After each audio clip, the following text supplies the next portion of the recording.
Namaskaram. Welcome to Trishakti Bhakti YouTube channel. ఓం గం గణపతే నమః. ఓం గుం గురుభ్యో నమః. ఓం ఐం హ్రీం శ్రీం శ్రీం మాత్రే నమః. నేను మీ గుణబ్రహ్మ సరస్వతి. త్రిశక్తి భక్తి యూట్యూబ్ ఛానల్కి స్వాగతం. ఈ వీడియో ద్వారా ప్రతి ఒక్కరికి ఉపయోగపడే విధంగా లక్ష్మీదేవి కృపా కటాక్ష వీక్షణములు మెండుగా పొందాలన్న ఉద్దేశంతో మీరు సంపాదిస్తున్నటువంటి ధనాన్ని మీ గృహములోకి తీసుకొచ్చిన తర్వాత లేదా బయట కానీ దాన్ని లెక్కించే విధానాన్ని ఏ విధంగా పాటిస్తే అంచెలుగా వందలు సంపాదించే వాళ్ళు ₹1000 సంపాదించడానికి, ₹1000 సంపాదించేవారు లక్షలు సంపాదించడానికి, అలాగే లక్షలు సంపాదించేవారు ₹1,00,00,000 సంపాదించడానికి ఈ విధానము ఎంత చక్కగా ఉపయోగపడుతుందో అన్న విషయాన్ని తెలియజేయబోతున్నానండి. సర్వసాధారణంగానే మనం గమనించినట్లయితే డబ్బు అంటే కరెన్సీ నోట్లని ఒకచోట మనము ఉంచలేమండి. ఎందుకంటే లక్ష్మీదేవి చంచల స్వభావాన్ని కలిగి ఉంటుందని పెద్దవారు చెప్పినట్లే మన దగ్గరకు వచ్చిన డబ్బులు నోట్ల కట్టలు ఇంకొకరి దగ్గర కూడా వెళ్తుంటాయి.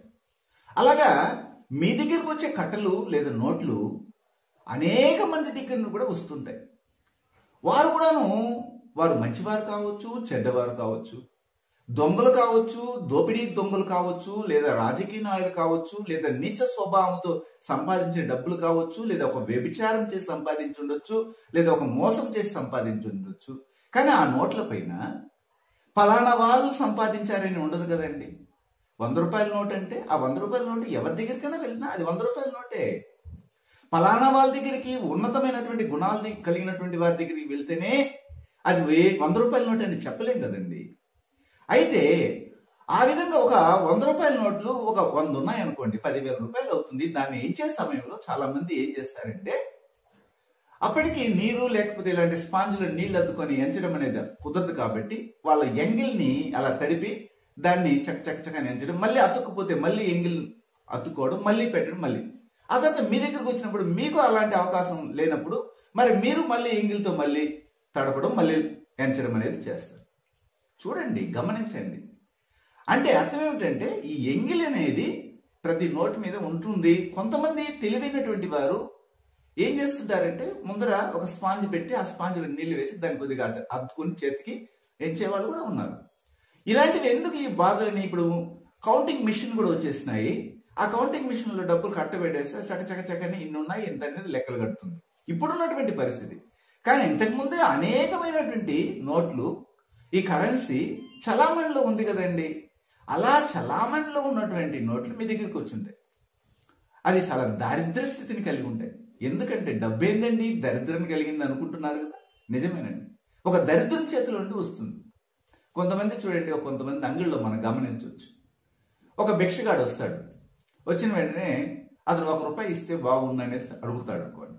మీ దగ్గర ఉండదు, ₹10 ఇచ్చి ఈ ₹10కి మీరు 10 బిళ్ళలు ఇవ్వండి, ₹1 బిళ్ళని ఇచ్చి ఆ 10 బిళ్ళలు తీసుకున్న తర్వాత ఒక బిళ్ళ మాత్రం ₹1 కాయిన్ అతనికి ఇస్తారు. అంటే చూడండి మీ దుస్థితి ఎలా తయారైందో.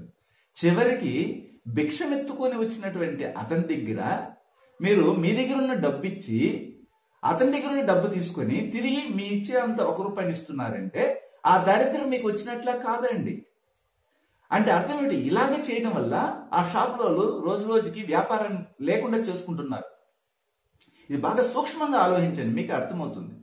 అలాగే మన దగ్గరికి వస్తున్నటువంటి డబ్బుని కూడాను మనం ఏం చేస్తున్నాము? ఎంగిల్ పెట్టి అలాగే చెమ్మ చేసుకుని ఎంచుతున్నాము. అలా ఎంచడం వల్ల ఏమైతుందంటే దారిద్ర శక్తి పెరిగిపోతుంటుంది కానీ తగ్గదండి. అందువల్ల మీ ఇంట్లో పెట్టిన డబ్బు ₹1,00,000 పెట్టినా గానీ మరుసటి రోజుకి మాయమైపోతుంది.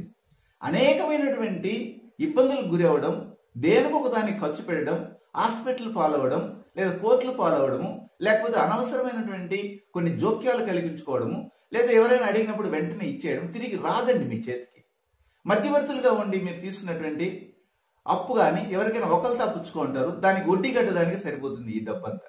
ఎప్పుడండి మీరు అభివృద్ధిలోకి వచ్చేది? ఎప్పుడంటే మీరు అంచెలంచెలుగా ఎదిగి మీ పిల్లల యొక్క బాగోగులను చూసేది, మీ భార్యకు కావాల్సినటువంటి అన్ని కొనిచ్చేది, అలాగే మీరు సొంత ఇల్లు ఎప్పుడు కట్టుకునేది, ఇవన్నీ ఆలోచించారు. అంటే ఎప్పుడు కూడాను మీకు అందినటువంటి డబ్బు మూలకంగా నోట్ల రూపంలో వచ్చినటువంటి దాన్ని ఏ విధంగా మనం జాగ్రత్త పరచాలి, బయట నుండి వచ్చినటువంటి దానిలో ఎంత మాలిన్య శక్తి ఉంది, ఆ మాలిన్యాన్ని తొలగించుకోవాలంటే మనం ఏం చేయాలి అన్న విషయాలు కానీ తెలిస్తే మీకు అదృష్టం పడుతుందండి. లేదంటే ఈ విధంగా మీకు వచ్చినటువంటి ధనాన్ని మళ్ళీ మీరు ఎంగిలి తడిపి మళ్ళీ ఎంచుతుంటే మీ ఇంట్లో దారిద్ర్య దేవత తిష్ట వేసుకొని కూర్చుంటుంది. ఆ డబ్బు రావడము పోవడము రెండు ఒకేసారి కలిగి జరుగుతుందండి. అంటే ఎంత త్వరగా డబ్బు అయితే వస్తుందో అంత త్వరగా ఖర్చు అయిపోతుంది. అది కూడా అనవసరమైన ఖర్చులే, తిరిగి రావు. ఎలాగంటే గోడ కొట్టినట్టు సున్నం తిరిగి వెనక్కి ఎలాగైతే తీసుకోలేమో అలాగే మీరు ఎవరికైనా ఇచ్చినా కానీ డబ్బులు వెనక్కి రావండి. ఇందుకు ఏం చేయాలి అంటే సర్వసాధారణంగానే లక్ష్మీదేవి స్థిరమైనది కాదు, సంచలనమైనది అని నేను ఇంతకుముందే చెప్పాను. అది స్థిరత్వాన్ని పొందేటట్లుగా మనం చేయాలి. అంటే అందులో ఉన్నటువంటి జ్యేష్ఠాదేవిని మొదటే కలిగి ఉంది కాబట్టి ఇంకా ఎక్కువ సంచలనం అయిపోతుంది, దారిద్ర్యం తాండవిస్తుంది, అలక్ష్మి ఏర్పడుతుంది, లక్ష్మీదేవి ఉండదని అర్థం. అందుకు లక్ష్మీదేవి మన ఇంట్లో స్థిరంగా ఉండాలంటే ఈ విధంగా ఎంచే విధానాన్ని మొదట మానేయండి. సరే, ఎలాగెంచాలి అనేది నేను ఇంతకుముందు చెప్పాను. నీటిని తడుపుకొని లేదా స్పాంజిలోకి నీటిని వేసి దాని నుండి తడుపుకొని పెంచవచ్చు. లేదా అంత స్తోమత ఎక్కువ ఉండి మాకు కోట్ల రూపాయలు వచ్చి పడుతున్నాయి, ఎంచడానికి చేతులు నొప్పులుగా ఉన్నాయి అంటే మీరు కౌంటింగ్ మిషన్ తీసుకోవచ్చు. అయితే ఏ మిషన్ తీసుకున్నా ఎలా ఎంచినా మీకు దారిద్ర్యం మాత్రం ఇంతకు మునిపే ఏరే వారి దగ్గర నుండి వచ్చినప్పుడే ఒక కుష్టి విరోగి ఉంటాడు, అతను ఎంచి ఇచ్చుంటాడు ఆ నోటు, అతని చేతుల నుండి మీ ఇంటికి వచ్చి ఉంటుంది. లేదా ఒక వ్యభిచారి దగ్గర నుండి మీ ఇంటికి వచ్చి ఉంటుంది, ఒక మోసగాని దగ్గర నుండి మీ ఇంటికి వచ్చి ఉంటుంది, లేదా ఒక దగుల్బాజీ దగ్గర నుండి మీ ఇంటికి వచ్చి ఉంటుంది. అలాంటప్పుడు దానిలో ఉన్నటువంటి దారిద్ర్యాన్ని తొలగించుకోవాలని ప్రయత్నం చేస్తేనే ఆ యొక్క లక్ష్మీదేవి మీ ఇంట్లో ఉంటుంది. కానీ అలాగే ఎత్తుకోవి మీ బీరువాలో పెట్టడము లేకపోతే మీ పర్సులో పెట్టుకోవడం వల్ల, జోబులో పెట్టుకోవడం వల్ల ఆ దారిద్ర్యం అలాగే ఉండి మిమ్మల్ని కూడా దరిద్రవంతులు చేస్తుంది.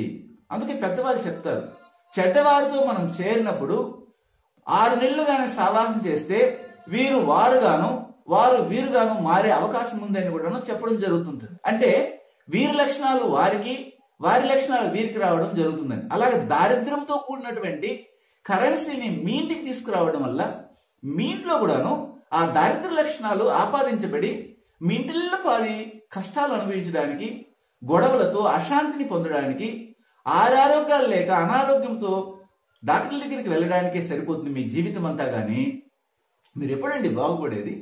అందుకని నేను ఇప్పుడు ఏం చెప్తున్నానంటే, మీరు 10 రూపాయలు సంపాదించండి, 100 రూపాయలు సంపాదించండి, 1000 రూపాయలు సంపాదించండి, 1,00,000 రూపాయలు సంపాదించండి, 1,00,00,000 రూపాయలు సంపాదించండి.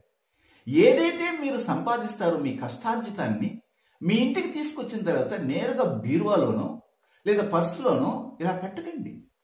మీ ఇంటి పూజ గదిలోకి శుభ్రంగా బయట నుండి వచ్చిన తర్వాత కాళ్ళు చేతులు శుచిగా కడుక్కొని ఆ తర్వాత మీ ఇంట్లో ఒక చిన్న బౌల్లో ఒక 4 పిడికిళ్ళు ఉప్పుని వేసి ఆ ఉప్పు పైన మీరు తెచ్చిన ధనాన్ని పెట్టి ఒక 10 నుంచి 15 నిమిషాల వరకు పెట్టి ఆ తర్వాత భగవంతునికి చెప్పి, అమ్మా తల్లి లక్ష్మీదేవి, నీ కృపా కటాక్ష వీక్షణతోనే నాకు ఈ ధనం లభించింది, ప్రాప్తించింది, ఇలాగా అంచెలంచెలుగా నేను ఎదిగేటట్లుగా చెయ్యమ్మా తల్లి అని ఆ అమ్మవారిని ప్రార్థించి ఆ తర్వాత ఇందులో ఉన్నటువంటి నెగిటివ్ ఎనర్జీ అంతా కూడా నీవే స్వీకరించు, నాకు అంటకుండా చెయ్యమ్మా అని తల్లి అని చెప్పి తర్వాత బీరువాలో తీసుకెళ్లి పెట్టుకోవడం అనేది ఒక విధానం అండి. పూర్వమంతా చేశారు ఈ విధంగా. అందుకనే ఆ రోజుల్లోనే బ్యాంకులు లేకపోయినా గానీ రత్న వజ్ర వైడూర్యాలను కూడాను వారి ఇంటి యొక్క అడుగు భాగంలో పాతి పెట్టారండి. అంటే ఎక్కడ దాచుకోవడానికి స్థలం లేక. గుడిసేమ చిన్నదే కానీ ధనవంతులుగా జీవించారు.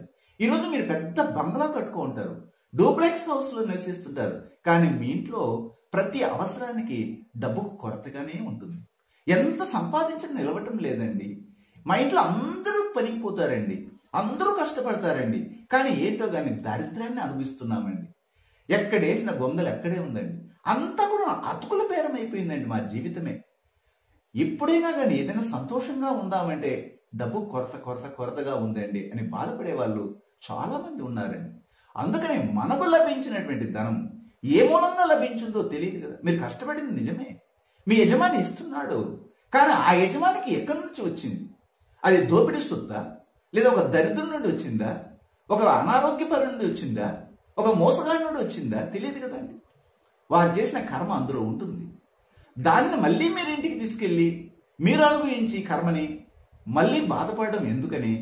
అదేదో ఈ ఉప్పుకి నెగిటివ్ ఎనర్జీని తీసుకునే శక్తి ఉంది కనుక అందులో పెడితే మీకు లభించినటువంటి ధనం డబ్బు రూపంలో వచ్చింది, అందులో పెట్టడం వల్ల చక్కగా అది లాక్కోవడం జరుగుతుంది అని కూడాను శాస్త్రాల్లో ఉన్నాయండి. ఇవన్నీ కూడాను పూర్వం పాటించారు.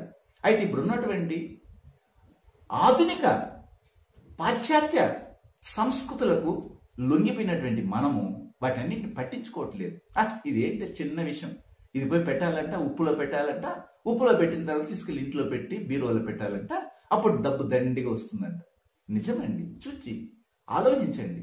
ఈ వీడియోను ఆలోచించి మీరు గమనించండి, వినండి, తర్కించండి. అంటే ప్రతి ఒక్క విషయంలో కూడాను ఒక రహస్యం అనేది దాగి ఉంటుందండి. పూర్వమంతా ఇలాగే చేశారు. మీరు ఎప్పుడైనా గమనించారా? మీ ఇంట్లో నగలను కూడాను ఉప్పు వేసి ఆ ఉప్పు యొక్క పైభాగంలో పేపర్ పెట్టి ఆ పేపర్ పైన ఆభరణాలు కానీ పెట్టి చూడండి, మీ ఇంట్లో ఆభరణాలు మీ ఇంట్లోనే ఉంటాయండి. ఎన్ని కష్టాలు వచ్చినా కానీ ఆ ఆభరణాలు కుదువ వ్యాపార సంస్థలకు వెళ్ళవండి. ఇవి కూడా ఉన్నాయి. ఇలాంటి వీడియోల గురించి నేను తదుపరి చెప్పబోయే వాటిలో చెప్తాను. ఇవన్నీ కూడా మనకు అవసరం కనుక నేను తెలియజేస్తున్నాను. మనకందరికి కూడాను లక్ష్మీదేవి కటాక్షం కలగాలండి. ఎప్పుడైతే లక్ష్మీదేవి కటాక్షం కలుగుతుందో మన ముఖంలో ఆ తల్లి కూర్చొని అందరి చేత ఆకర్షించబడుతుంది. మీ యొక్క ఉన్నతి అనేది ఓహో అని ఉండి గొప్ప స్థాయికి రావడానికి కూడాను ఇది దోహదపడుతుందని నేను భావిస్తూ మరో అంశంతో కలుస్తాను. మీ గుణబ్రహ్మ సరస్వతి. సర్వే జనా సుఖినో భవంతు. శుభం భూయాత్. Thanks for watching this video. For Guruji's appointment, please contact these numbers 9391 569 666 and 949 315 2666. Thank you.